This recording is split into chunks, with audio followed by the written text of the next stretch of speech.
Muito bem. Prepare-se. Na verdade, talvez apenas pegue uma cadeira confortável.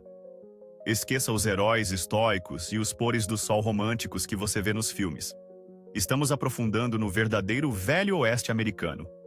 Um lugar menos sobre pioneiros nobres e mais sobre, bem, pura, inalterada e às vezes hilária estupidez. Prepare-se para 33 instâncias em que a história decidiu cair de cara espetacularmente. Esta não é a aula de história empoeirada do seu avô. Este é o Velho Oeste sem filtro, absurdo e ocasionalmente simplesmente estúpido. Vamos começar. 1. Pesadelo da água de banho partilhada. Imagine isto. Você finalmente arrastou sua carcaça empoeirada para a cidade, sonhando em lavar a sujeira de uma semana, apenas para descobrir que a situação de banho local envolve partilha. Sim, esqueça seu momento de spa pessoal. Banheiras eram raras, água era trabalho. Então, a solução era frequentemente um horripilante mergulho comunitário. Uma banheira, uma poça cada vez menor de água morna e cinzenta, usada por pessoa após pessoa. Pai, mãe, as crianças, talvez o tio Jedediah que lutou com um gambá mais cedo. Quando chega a sua vez, você não está se banhando. Está basicamente realizando um experimento científico sobre quantos ecossistemas humanos podem prosperar em um balde. Parabéns, você está essencialmente a marinar nos maiores sucessos da cidade de suor, sujeira e sabe-se lá mais o quê. Você pode realmente perder pontos de limpeza. Completamente nojento. 2. Chapéus coco em vez de Stetsons. Pense em um ícone do Velho Oeste. Que chapéu surge na sua cabeça? O Stetson, o grande e ousado símbolo da fronteira, certo? Prepare-se para uma reviravolta histórica. O verdadeiro rei dos chapéus ocidentais. O chapéu visto em mais pistoleiros, homens da lei e jogadores do que qualquer outro. O humilde, elegante e decididamente não cowboy chapéu coco. Sério, caras durões como Bat Masterson e até foras da lei como Butch Cassidy frequentemente preferiam esses chapéus redondos. Por quê? Eles permaneciam melhor em uma tempestade de poeira, ofereciam um pouco mais de proteção se uma cadeira voasse na sua cabeça em uma briga de salão. E talvez eles simplesmente achassem que adicionavam um toque de sofisticação assassina? Isso quebra completamente a imagem do homem Marlboro. Imagine Wyatt Earp com o rosto sério, pronto para sacar, usando algo saído de Mary Poppins. Bizarro. 3. Duelos ao meio-dia? Quase um mito. Esqueça tudo o que Hollywood te ensinou sobre o tenso e honroso confronto ao meio-dia. Aquele dramático duelo de rua onde duas figuras estoicas se confrontam? Quase pura fantasia, pessoal. Os tiroteios reais eram bagunças brutais, desajeitadas e caóticas. Pense menos em balé, mais em uma briga de bar que se espalha pela rua com balas voando para todo lado, exceto, talvez, o alvo pretendido. Era frequentemente uma emboscada repentina por trás, uma discussão bêbada que escalava muito rápido, ou apenas uma rajada de tiros em pânico, onde o sujeito mais sortudo era aquele que não atirava acidentalmente no próprio pé primeiro. O confronto meticulosamente coreografado era ouro de bilheteria, mas a realidade era muito mais provável de envolver tropeçar num cão vadio enquanto procurava sua arma do que qualquer tipo de glória cinematográfica. Honestamente, provavelmente mais embaraçoso do que heróico. 4. Surpresa das ostras da pradaria. Certo, você está morrendo de fome. Encosta no balcão de algum salão empoeirado e o menu oferece ostras da pradaria. Parece intrigantemente náutico para o meio do nada, certo? Talvez uma importação cara. Você pede, com a boca salivando, pronto para a delícia salgada, e o que aterrissa na sua frente? Um prato empilhado com testículos de touro fritos. Bum! Surpresa! Sim, aparentemente, durante a temporada de castração nas fazendas, havia um excedente bastante grande desses itens em particular. E no espírito de nada se perde, tudo se transforma, algum gênio culinário decidiu que o melhor curso de ação era fatiá-los, empaná-los e fritá-los. Fale sobre a verdade na publicidade ser opcional. Espero que tenha gostado da sua surpresa das montanhas rochosas. É menos uma iguaria, mais um desafio da fronteira disfarçado de jantar. 5. A calamidade dos camelos do exército dos Arshtyot-Uas. Imagine a cena.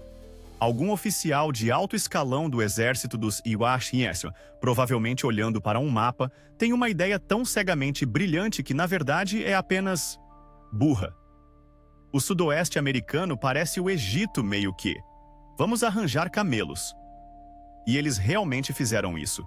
Na década de 1850, eles importaram dezenas desses táxis do deserto mal-humorados e cuspidores. O resultado? Puro caos.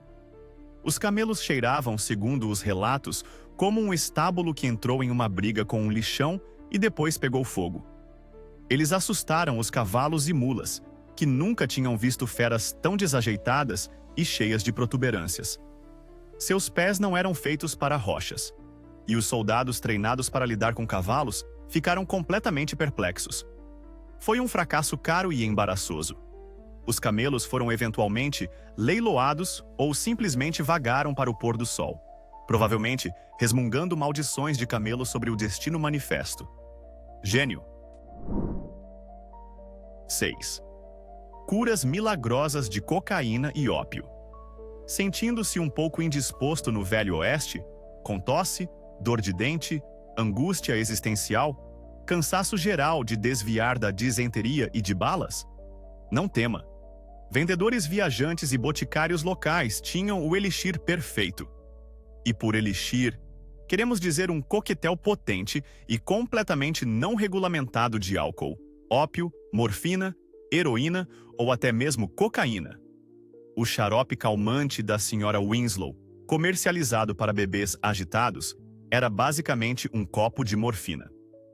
A Coca-Cola primitiva continha uma dose de cocaína. Esses medicamentos prometiam curas milagrosas para tudo, da calvície ao tédio, mas na maioria das vezes apenas viciavam as pessoas perigosamente ou as matavam acidentalmente. Esqueça sentir-se melhor. Você estava mais propenso a jogar roleta russa com seus órgãos internos cada vez que tomava uma colher do tônico estimulante patenteado do Dr. Bem-Estar. Comprador, tome cuidado. De fato. 7. As leis de armas hilariamente rigorosas de Tombstone. Tombstone, Arizona. O nome em si evoca fumaça de arma e confrontos. Lar do OK Corral, Wyatt Earp, Doc Holliday. Certamente este era o centro do cinturão de armas. Uma cidade onde portar armas era praticamente obrigatório, certo? Prepare-se para a reviravolta. Tombstone tinha leis de controle de armas surpreendentemente rigorosas para a época. A portaria número 9 tornava ilegal o porte de armas de fogo dentro dos limites da cidade. Era esperado, legalmente obrigado, que você entregasse suas armas no Grand Hotel ou em um estábulo. O próprio lendário tiroteio?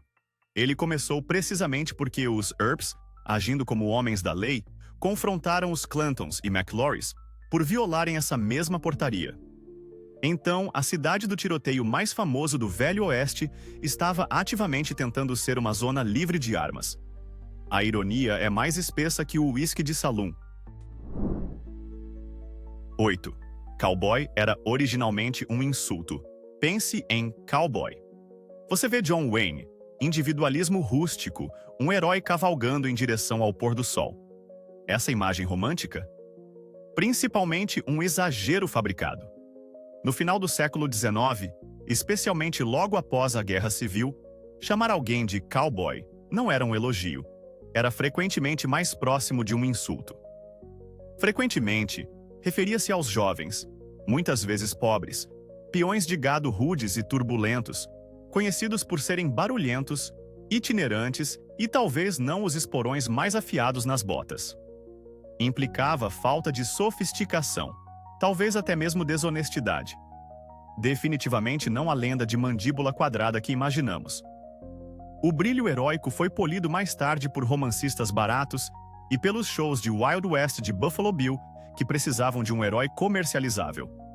Então sim, chame alguém de cowboy naquela época com o tom errado, e é melhor você estar pronto para se abaixar rápido. 9. Esqueça a imagem do cowboy solitário possuindo seu fiel corcel e revólveres de cabo de madrepérola. A realidade para a maioria era a de cowboys espetacularmente falidos. Sério, muitos desses supostos individualistas rústicos eram pouco mais do que peões de rancho mal pagos, mal conseguindo sobreviver. Eles frequentemente não possuíam seu cavalo. Não, isso pertencia ao rancho. Não possuíam a sela, às vezes nem mesmo a arma que carregavam. Era tudo propriedade da empresa. Essencialmente, tornando-os trabalhadores autônomos das planícies, alugando suas ferramentas de trabalho. A noção romântica do fronteiriço autossuficiente muitas vezes desmorona sob o peso da economia básica. Eles eram menos o cavaleiro solitário, mais como funcionários temporários esperando que o dia de pagamento cobrisse sua conta no salão, igualmente duvidoso. Está longe dos rancheiros ricos ou dos heróis míticos dos romances baratos. 10.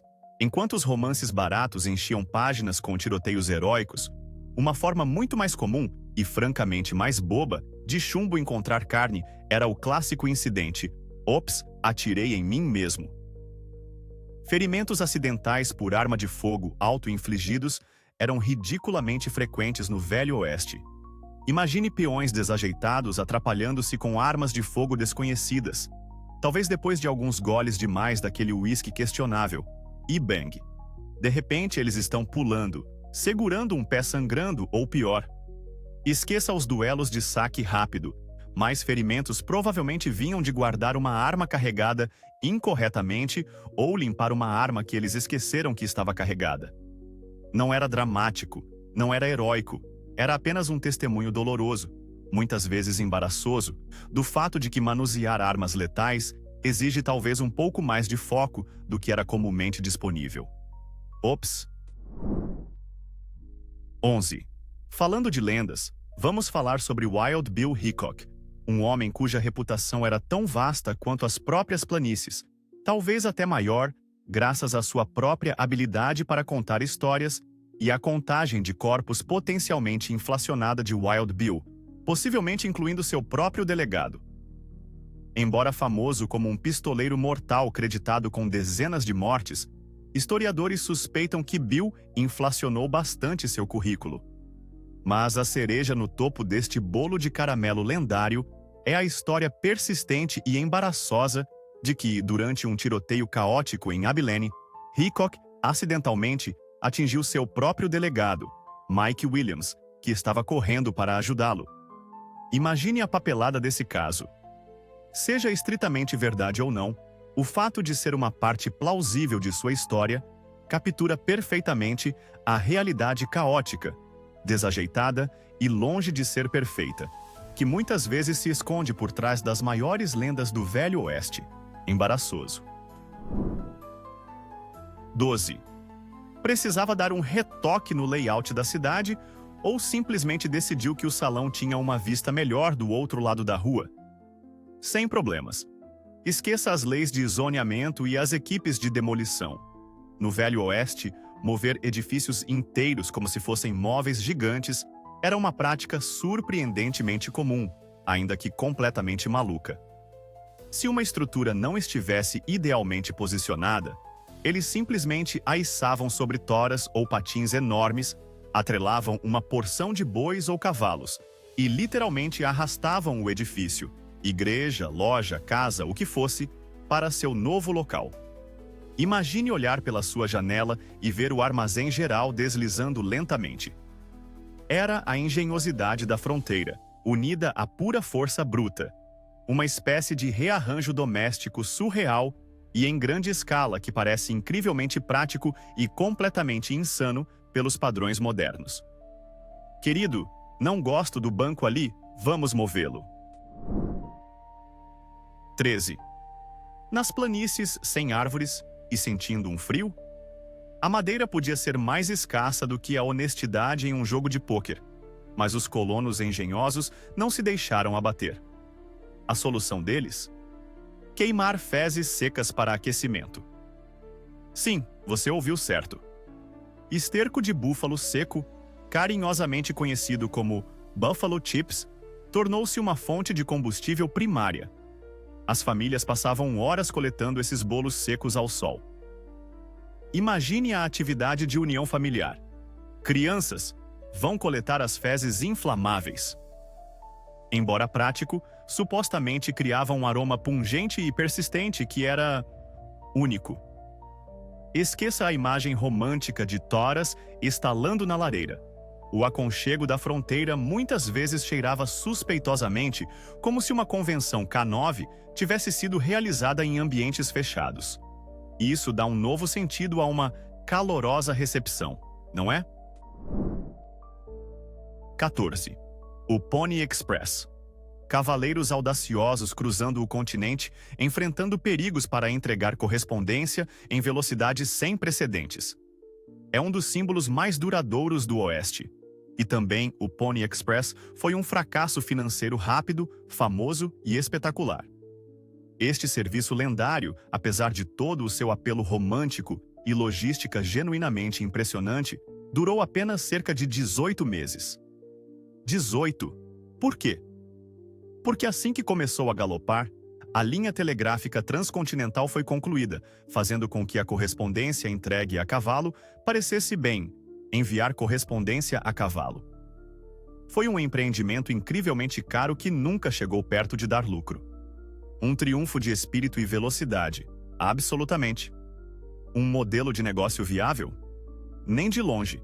Falha em ser interrompido e tirado da existência quase que imediatamente.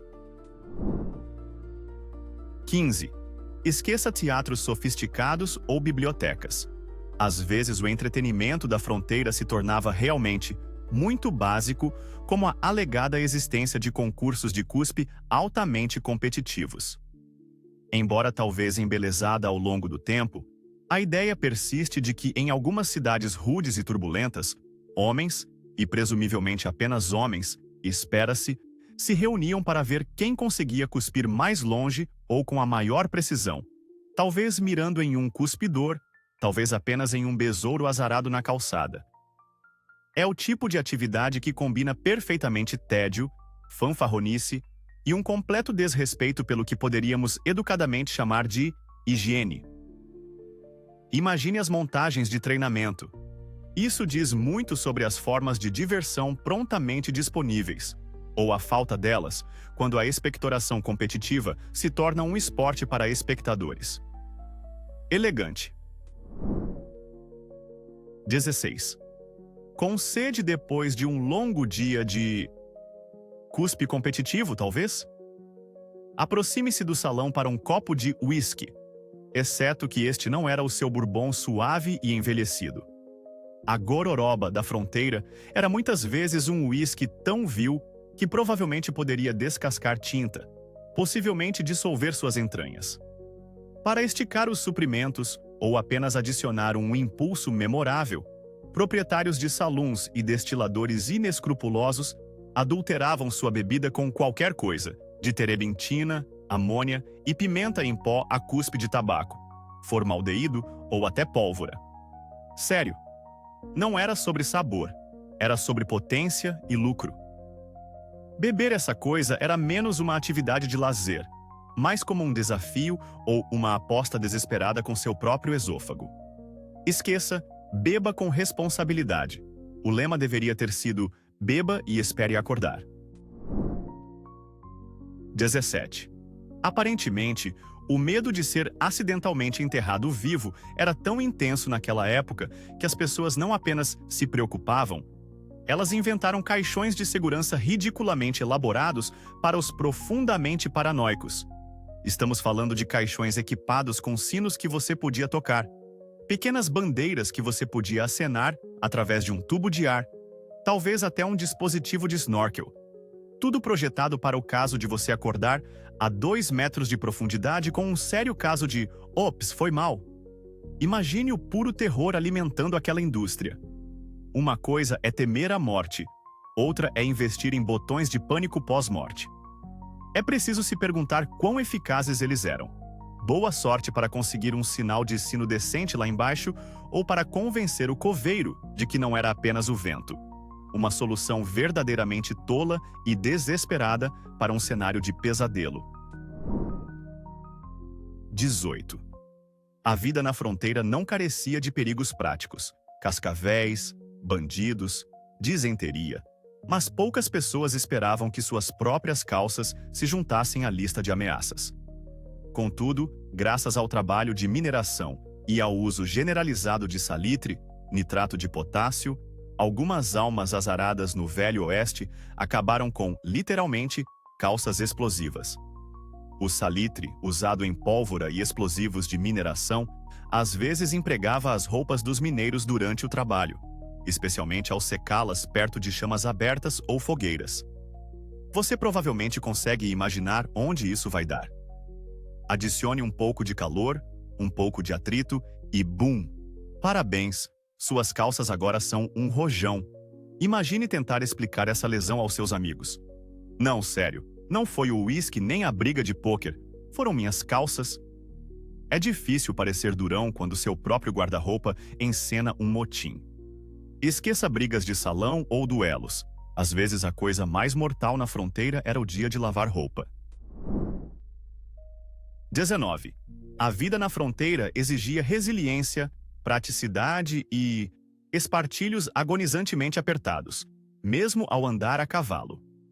Sim, apesar do terreno acidentado, das tarefas exigentes e da necessidade de, você sabe, respirar, a moda ditava que as mulheres se apertassem em espartilhos rígidos. Imagine tentar montar um cavalo, muito menos cavalgar por quilômetros, enquanto seus órgãos internos são rearranjados como blocos de Tetris por barbatanas de baleia e cadarços puxados mais apertados que uma corda de banjo. O conforto era claramente opcional, talvez até mal visto.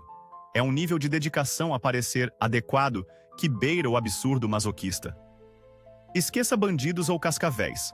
Apenas manter a consciência com aquela roupa durante um passeio de carroça acidentado parece o verdadeiro desafio de sobrevivência do Velho Oeste. Moda acima da função, levada a um extremo verdadeiramente doloroso. 20.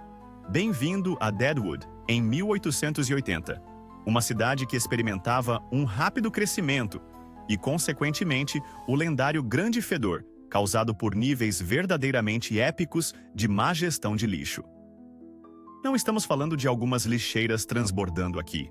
Imagine pilhas de lixo, esgoto bruto correndo em valas, carcaças de animais deixadas para apodrecer nos becos e apenas sujeira geral, acumulando-se por toda parte até que a cidade inteira cheirasse como algo que rastejou para a axila do diabo e morreu. Ficou tão ruim que literalmente desencadeou um surto de tifo. É um exemplo impressionante de falha cívica coletiva. Priorizar ouro e jogos de azar em vez de, digamos, não viver com lixo até os joelhos.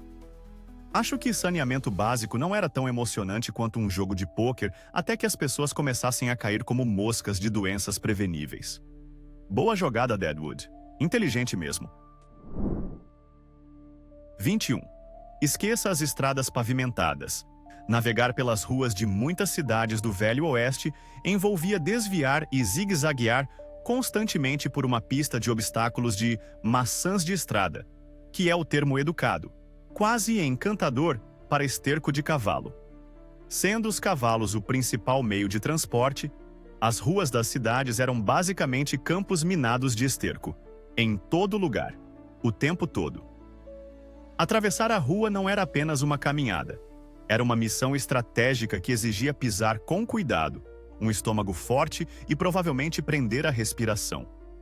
Imagine tentar parecer digno enquanto pula sobre pilhas frescas como se estivesse em uma versão nojenta de amarelinha. Adicione chuva, e você terá, bem, use sua imaginação. Era apenas uma parte aceita, incrivelmente fedorenta da vida diária. O perigo orgânico original. 22. Pagar pelo seu uísque de baixa qualidade ou suprimentos frequentemente envolvia pó de ouro, o que parece legal, mas abria a porta para todos os tipos de golpes maravilhosamente simples com pó de ouro que aparentemente funcionavam o tempo todo. Um truque comum envolvia balanças adulteradas. Surpresa! Que sempre pesavam menos quando você estava pagando. Ou a clássica jogada do barman, a pitada generosa. Ao receber o pagamento, eles habilmente beliscavam um pouco de pó extra entre os dedos, talvez tendo aplicado um pouco de pomada pegajosa antes para melhor aderência. Parece ridiculamente óbvio, mas na luz fraca de um salão, com o uísque questionável embaçando o julgamento, inúmeros garimpeiros provavelmente foram ludibriados aos poucos. É o tipo de trapaça de baixa tecnologia e alta audácia que se sente perfeitamente em casa no Velho Oeste. Dinheiro fácil, se você não tivesse consciência. 23. Com uma dor de dente terrível, precisa de um barbear rápido e um corte de cabelo? Talvez dar uma olhada naquela ferida de aparência suspeita enquanto está por lá? Não há necessidade de múltiplos agendamentos. Basta visitar o seu amigável especialista combo de barbeiro cirurgião dentista da vizinhança. Sim, em muitas cidades da fronteira, o sujeito que cortava seu cabelo também era quem arrancava seus dentes, abria furúnculos, realizava cirurgias menores e às vezes maiores, e talvez até servisse como agente funerário. Qualificações. Frequentemente duvidosas na melhor das hipóteses, o entusiasmo provavelmente superava o treinamento médico real. Imagine a multitarefa, cortando cabelo em 1 segundo, arrancando um molar no próximo, talvez usando as mesmas ferramentas não esterilizadas. É terrivelmente eficiente, uma loja única para higiene pessoal e procedimentos médicos potencialmente fatais. O que poderia dar errado? 24. Então, Wild Bill Hickok é tragicamente baleado nas costas enquanto jogava póquer. Um fim sombrio para uma suposta lenda. Mas, aparentemente, ser apenas assassinado não era dramático o suficiente para dar história. Não, precisávamos do detalhe da mão do homem morto, ases e oitos, sobre o qual se tem uma obsessão total e que provavelmente foi fabricado. A parte burra é esta. Relatos contemporâneos mal mencionavam quais cartas ele segurava, mas contadores de histórias posteriores decidiram que um assassinato simples não tinha brilho. Eles precisavam de uma mão legal e simbólica, e as pessoas agarraram-se a isso como se fosse a verdade do Evangelho. Esqueça a tragédia. Vamos discutir por gerações sobre as cartas de baralho específicas que um tipo provavelmente nem estava segurando quando foi atingido. É como exigir saber a marca exata da casca de banana em que alguém escorregou antes de quebrar o pescoço. Priorizar um detalhe chamativo, provavelmente falso, em vez do evento real? Isso é um nível de burrice histórica superior, focando em adereços cinematográficos em vez da, você sabe, morte real. 25. Alguns foras da lei não eram apenas criminosos. Eram aparentemente aspirantes a influenciadores com terrível controle de impulsos, envolvendo-se na prática incrivelmente estúpida de foras da lei escreverem cartas provocadoras, essencialmente para si próprios, através dos jornais. Em vez de se manterem discretos, certos bandidos amavam tanto os holofotes que enviavam cartas para jornais locais, gabando-se das suas façanhas, corrigindo relatos imprecisos dos seus crimes, como ousam errar os detalhes, ou simplesmente troçando dos xerifes que tentavam caçá-los. É como deixar uma avaliação detalhada no Yelp sobre o seu próprio assalto a banco. Embora provavelmente alimentasse os seus egos, também frequentemente fornecia pistas, confirmava o seu envolvimento e geralmente tornava mais fácil para a lei rastreá-los. Estratégia de gênio criminoso no auge. Autopromoção que leva diretamente à autoincriminação. Brilhante. 26. Esqueça a manipulação subtil. O dia da eleição em muitas partes do Velho Oeste apresentava fraudes eleitorais incrivelmente criativas e descaradas que ridicularizavam a democracia. Estamos a falar de urnas de voto literalmente recheadas como perus de ação de graças, nomes de pessoas mortas a aparecerem subitamente nas listas de eleitores. Aparentemente, a vida após a morte tinha fortes opiniões políticas. Votos abertamente comprados com doses de uísque barato, mesmo à porta do local de votação. E a boa e velha intimidação a garantir que as pessoas votassem da maneira certa. Não era apenas batota. Era uma forma de arte, um espetáculo público de quebra de regras tão flagrante que era quase cômico. Se não estivesse, você sabe, a minar completamente todo o processo. A honestidade claramente não era a melhor política quando encher a urna de voto era simplesmente mais rápido. 27. Em meio aos perigos genuínos da fronteira, cascavéis, bandidos, uísque ruim, muitos colonos desperdiçaram ansiedade preciosa, acreditando no mito totalmente ridículo das cobras-arco. A sério, adultos de outra forma racionais realmente acreditavam na ideia de cobras que morderiam as suas próprias caudas para formar um círculo perfeito, e depois rolariam montanha abaixo como um pneu desgovernado a velocidades aterrorizantes para atacar vítimas desavisadas, por vezes até possuindo um ferrão venenoso na cauda para garantir. Pense nessa imagem. Uma roda biológica da morte. É pura lógica de monstro de filme B, no entanto, a crença era suficientemente difundida para ser documentada. Como é que isso sequer funciona anatomicamente? Não funciona. O que torna acreditar nisso profunda e hilariamente burro. 28. A atravessar um rio, tem uma balsa de madeira frágil operada por alguém cuja principal qualificação parece ser ter uma corda. Por que não tentar o destino jogando um jogo mortal de galinha com balsas fluviais, sobrecarregando-as? Parece que o bom senso ditaria cautela, mas não. As pessoas rotineiramente amontoavam-se nessas embarcações, muitas vezes mal conservadas, empilhando carroças, gado e passageiros em demasia, aparentemente acreditando que a física básica e a flutuabilidade eram opcionais no Oeste. Sem surpresa, isso muitas vezes terminava exatamente como seria de esperar. Balsas a emborcarem, despejando todos e tudo no rio, levando a afogamentos e perda maciça de propriedade. É um tipo especial de estupidez olhar para uma jangada claramente sobrecarregada e instável e pensar: sim, há espaço para mais uma vaca. Segurança em terceiro lugar?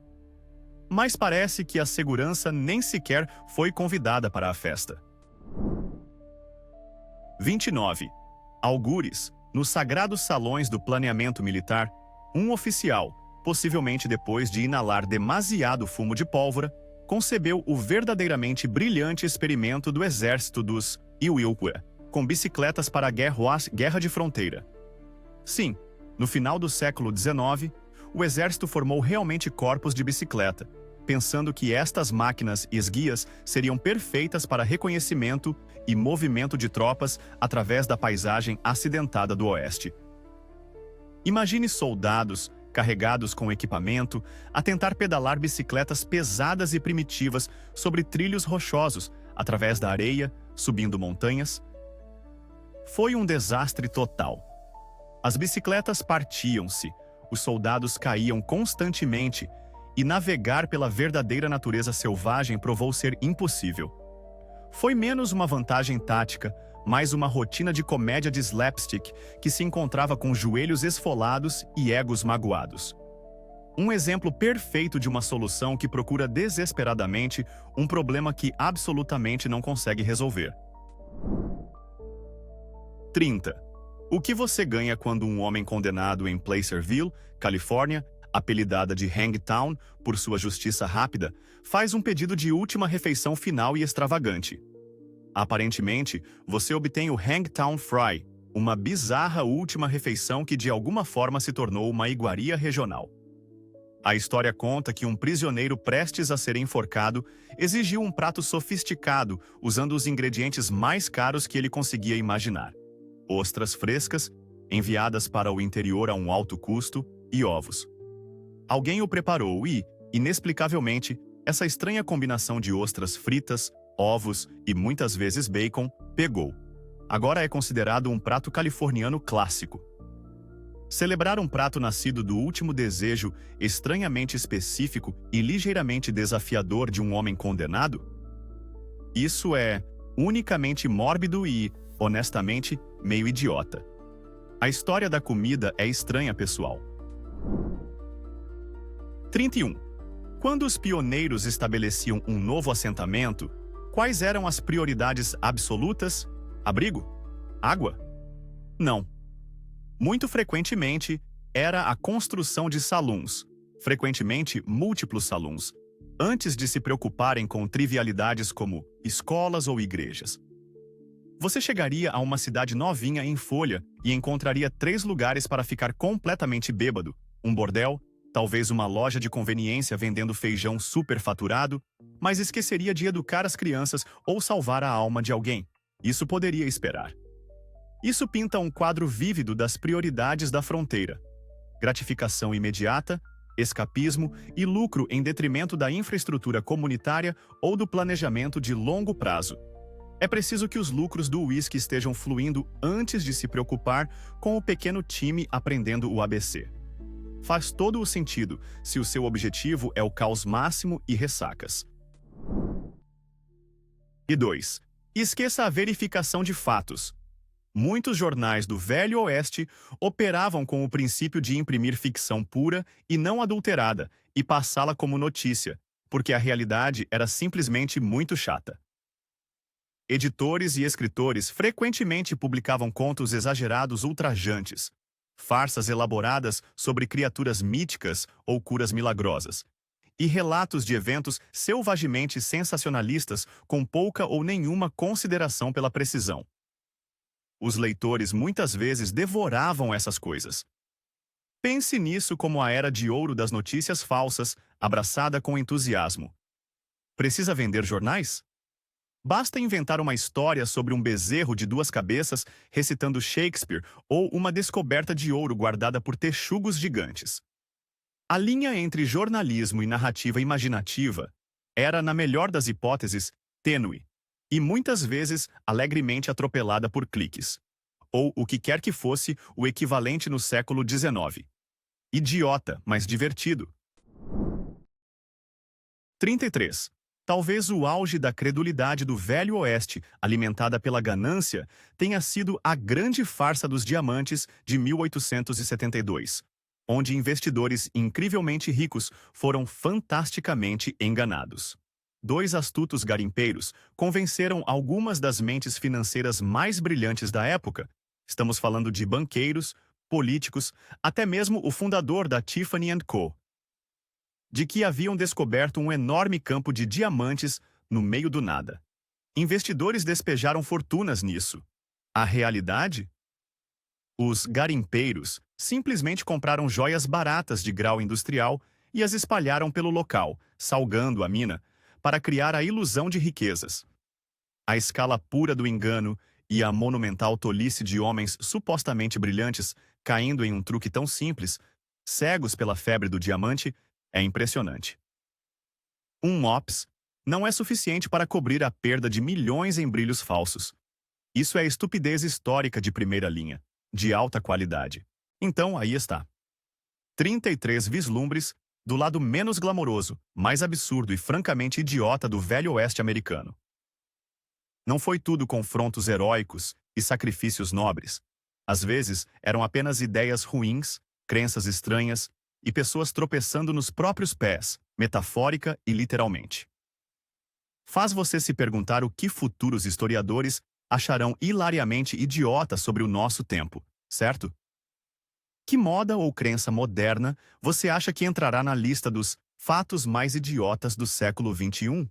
Deixe-me saber suas previsões nos comentários abaixo.